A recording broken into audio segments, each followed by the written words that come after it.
Welcome back to my YouTube channel. I am your host, the most famous YouTuber in the world that no one has ever heard of. Welcome back, everybody. The place cleaned up a little bit.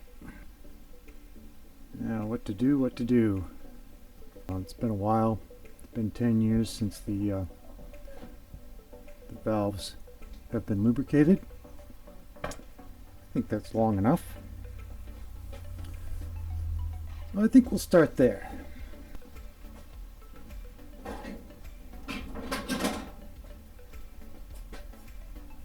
It gets dirty so fast.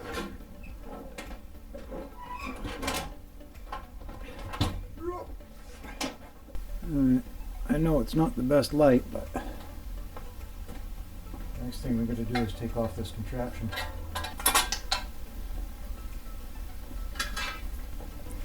I expected to see something in here because of all that smoke, but nothing.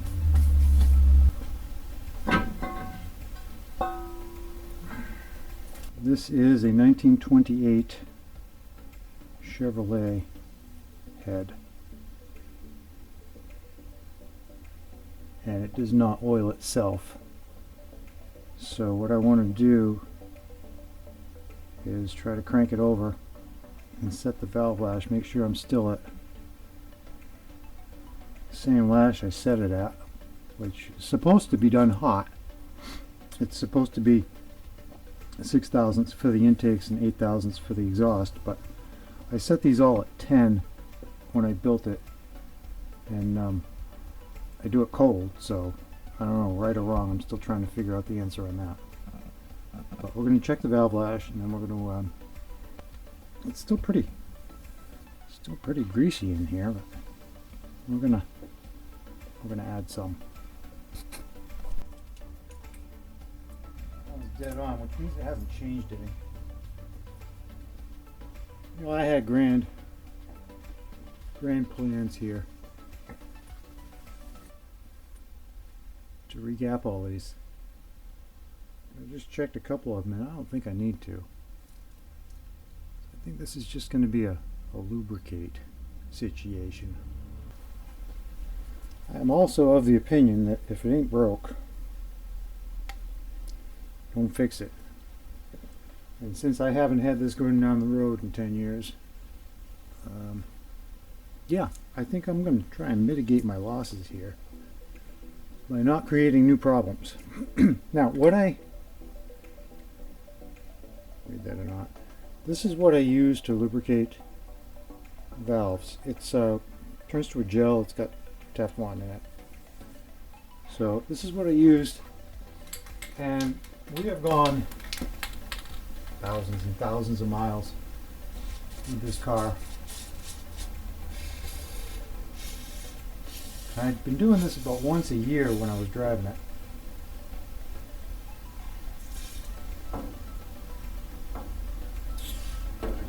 And it's worked pretty well.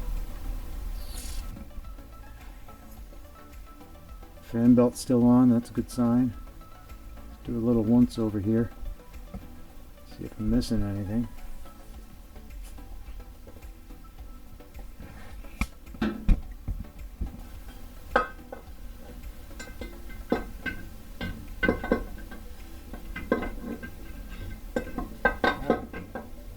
Where is it?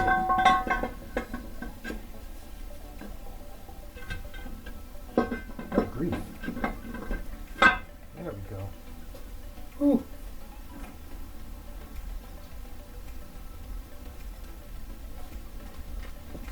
This is the air filter I wanted to use on this.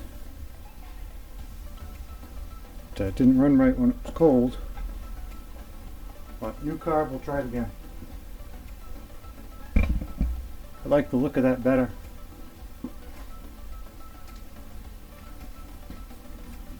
We'll see how it runs.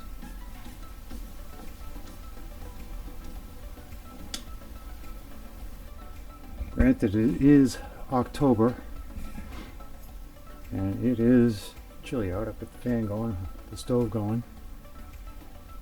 It's making life a little more bearable in here.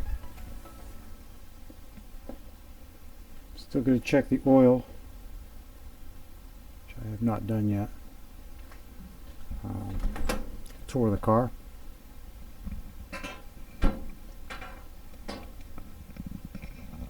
It's, 3 pedals, Model T stuff, handbrake. I'm going to go over that for the Speedster.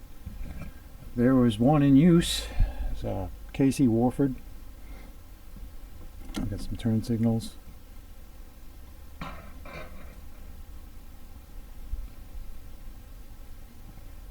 you can see them or not.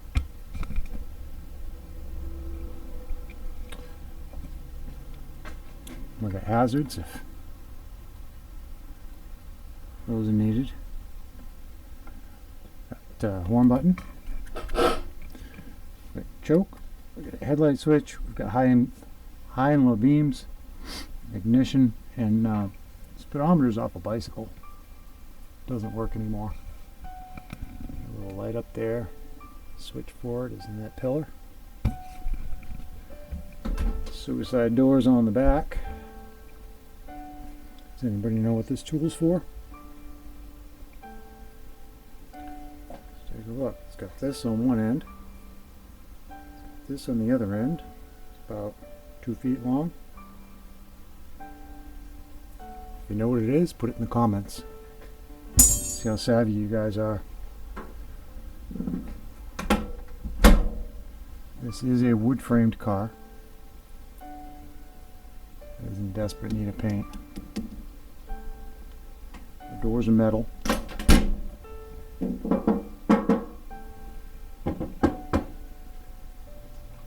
The body, where I could get to, has been insulated. You saw that in the last video with the mice. I did not do the doors, so you can hear the difference.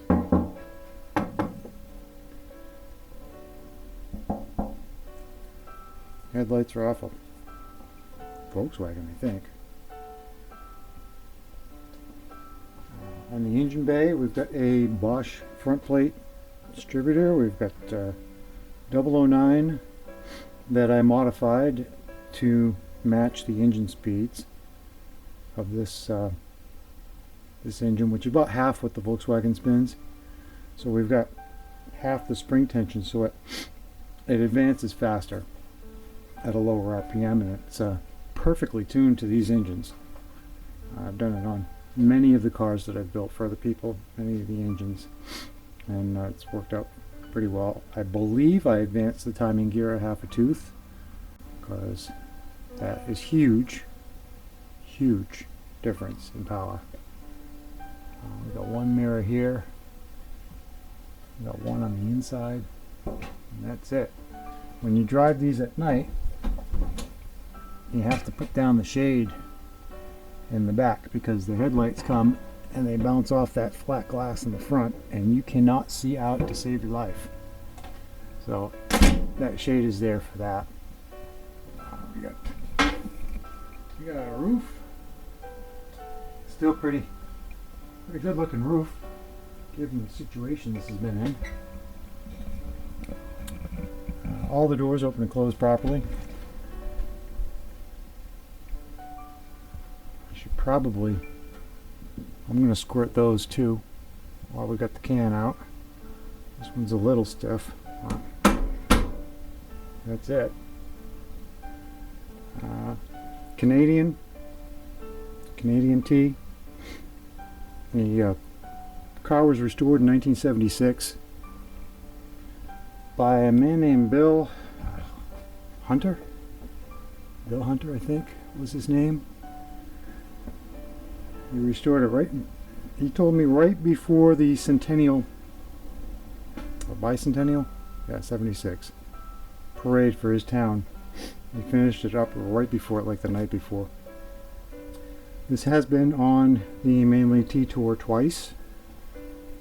If I remember, I will put a link in the description to footage for those. It has been in the Model T Centennial T Party. And it was car 549. I'll stick that right there.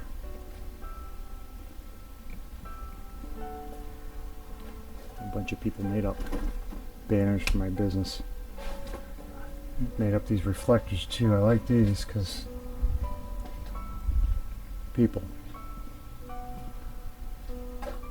I should, hopefully I'm reminding myself right now to put the links to those other events in the description for this video so you can go see them.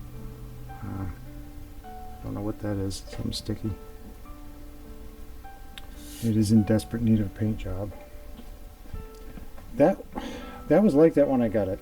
I have no idea what happened and I never fixed it. But like I said, Canadian car. It's got all square, no Phillips, no flathead, all square screws in it. Wire wheels came stock.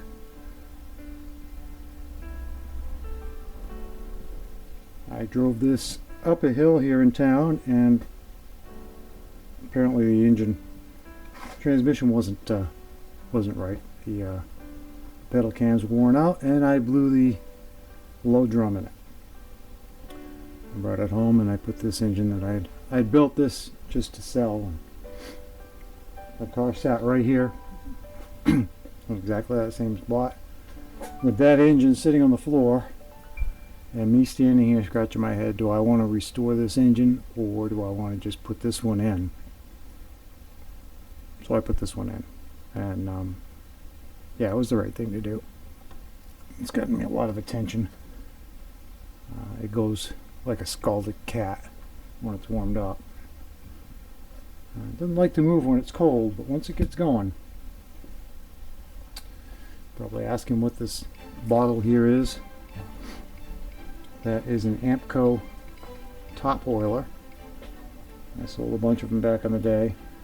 And it's got Marvel Mystery Oil in it, and it goes down over here and connects into the intake manifold. So it lubricates the valve heads and the top rings in the engine. Just an aftermarket accessory from back in the day that I don't know, I guess it helps. On the dash here, you probably noticed this. We do have disc brakes on this car.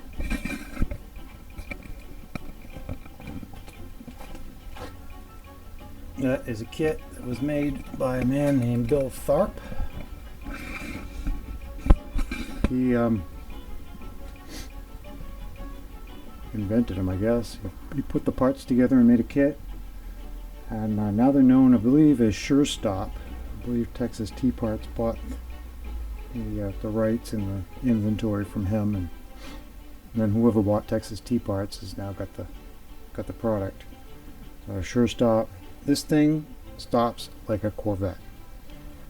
I think it's got to do with the weight, but I've had people in this thing and I've hit the brakes and I've had them hit the windshield. So, and given the fact that I've had this over 65 miles an hour, it's probably a good thing I have brakes. The other thing I wanted to point out, which you probably already noticed, is the Suzuki Samurai / Geo Tracker cobbled together, shortened, welded 16:1 steering box. I was going down the road right around the corner from here. I was doing 50 down the road, and what am I looking at? Oh, I see, fuel pump. I was going down the road at 50, and a gust of wind hit me from the side, and I blinked and found myself in the oncoming lane on the other side of the road. And I decided at that point in time this was necessary. So yeah, it's a hot rod, but it's a period hot rod. With the exception of the disc brakes, everything here is from, well, disc brakes and the carburetor, everything here is from 1928 and back. Oh, okay, I lied. There's 2 relays on the dash for the headlights. But I could have done that without them. So I had a little airplane on the top of this at one point. I wonder where it went. Anyway, that's the tour. Electric fan, forgot about that. It's the tour for the day. Yeah, it's what I consider it is a period hot rod. I probably won't be allowed into any shows or races with it, but great race it gentlemen, none of that. Too modern. But I had a lot of fun with this. My family and I had a lot of fun with this back in the day. Before the dark times. And I think we're going to have a lot of fun with it again. Radiator was brand new in 2007, I think. Flat tube. I don't know. I do need to come up with a replacement windshield wiper blade, because that ain't good. If I figure that one out, I'll let you know. I don't know if I can buy one or if I'm going to have to cut up a modern one to make one. We'll figure it out. We're going to get back on the Speedster project at some point, and we are going to get back on woodworking very soon. I want to make some stuff for Christmas for all the woodworking enthusiasts that might happen to see this. All 2 of you. And then when I'm done pondering, we're going to get back on this too. No rush, right? Got all the time in the world. This turned into a tour. I thought I was making a valve video, but I guess it's turned into a tour video. Why not, right? Well, I guess that's it for this one. That's my update for the week. I will try to put out another one on Monday. If not, it'll be next Friday. I'm trying to put out at least one a week. And we'll see where it goes. Yeah. Thanks for watching.